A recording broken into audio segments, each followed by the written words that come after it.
केलं तर मग खायचं काय आम्ही मग? सध्याच्या इंधन दरवाढीवरून विरोधकांनी मोदी सरकारवर टीका केली आहे. अर्थव्यवस्था कोलमडू शकते अशी भीती आता विरोधक व्यक्त करत आहेत. पाहूया. आम्हाला याचं काही आश्चर्य वाटत नाही. गेल्या 6 महिन्यातली राहुल गांधी, अखिलेशजी, ममता दीदी आणि आमच्या सगळ्यांचीच संसदेतलीच भाषणं जर तुम्ही काढून बघितली तर तुमच्या लक्षात येईल सातत्याने पेट्रोल डिझेलचे भाव प्रचंड वाढणार आहेत. याच्यासाठी काय नियोजन आहे?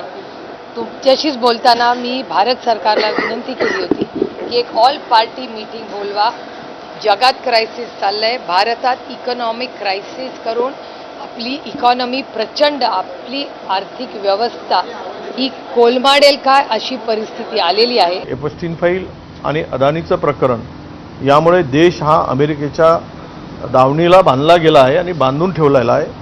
त्या पलीकडं कारण ट्रम्प म्हणतात की मोदीजींना फोन कुठे करावं आणि कधी करावं हे ठाऊक आहे आणि ते बरोबर योग्य वेळी फोन मला करतात.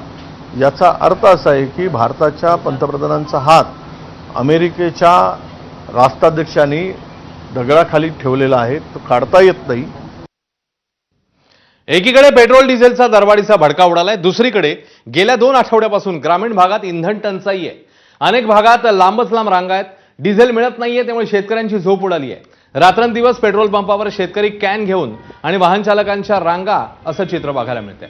या पेट्रोल पंपाबाहेरच्या रांगांमध्ये खरंच डिझेलची गरज असणारे किती आहेत आणि भीतीपोटी इंधन घेण्यासाठी आलेले किती आहेत हा सवाल उपस्थित होतोय. इंधन संपेल किंवा इंधन दरवाढीच्या भीतीने अनेक जण अधिकचं इंधन घेत आहेत का असाही सवाल आहे. त्यामुळे पेट्रोल पंपावर लवकर इंधन संपतंय आणि लोकांना जास्त वेळ रांगेत उभं राहावं लागतंय. त्यामुळे भीतीपोटी इंधन खरेदी करू नका असं आवाहन सरकारने केलंय.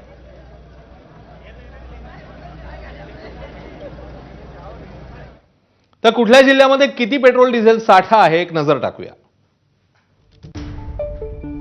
आपल्या टीव्ही स्क्रीनवर आपण बघताय पेट्रोल आणि डिझेलची स्थिती. पेट्रोलची 2 लाख लिटर सरासरी मागणी. जिल्हा परभणी. सध्या अंदाजे 4 दिवस पुरेल इतकंच पेट्रोल उपलब्ध आहे. काही पंपांवर मोठ्या प्रमाणात गर्दी देखील आहे.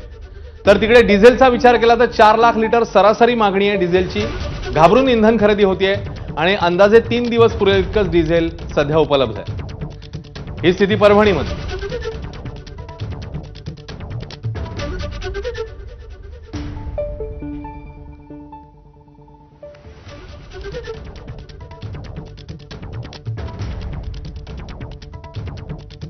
हिंगोलीमध्ये काय स्थिती आहे? पॅनिक खरेदीमुळे पंपांवर रांगा लागल्यात.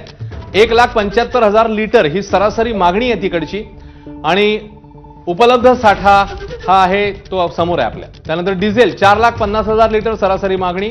दिवसभराचा पुरवठा काही तासातच संपला. तर डिझेल केवळ 1 दिवस पुरेल एवढंच उपलब्ध आहे.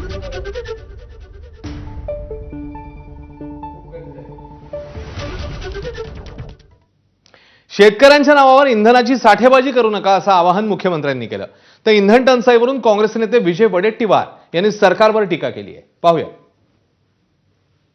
निश्चितपणे मोठ्या प्रमाणात लोक जमा झाले, त्याच्यामुळे काही कायदा सुव्यवस्थेची परिस्थिती तयार झालेली आहे. विशेषतः या सीझनमध्ये आता शेतकरी देखील डबकीमध्ये डिझेलची मागणी करतात. साधारणपणे नॉर्मली आपण ती देत नाहीत, पण या सीझनमध्ये शेतकऱ्यांना आपण देत असतो. पण शेतकऱ्यांच्या नावाने कोणी दुसऱ्याने होर्डिंग करू नये या दृष्टीनं जिल्हा प्रशासन प्रयत्न करते आहे. त्याच्या वेगवेगळ्या उपाययोजना केलेल्या आहेत. चुकीच्या धोरणामुळे डिझेल पेट्रोल मिळत नाहीत आणि होत आहे ती दरवाढ.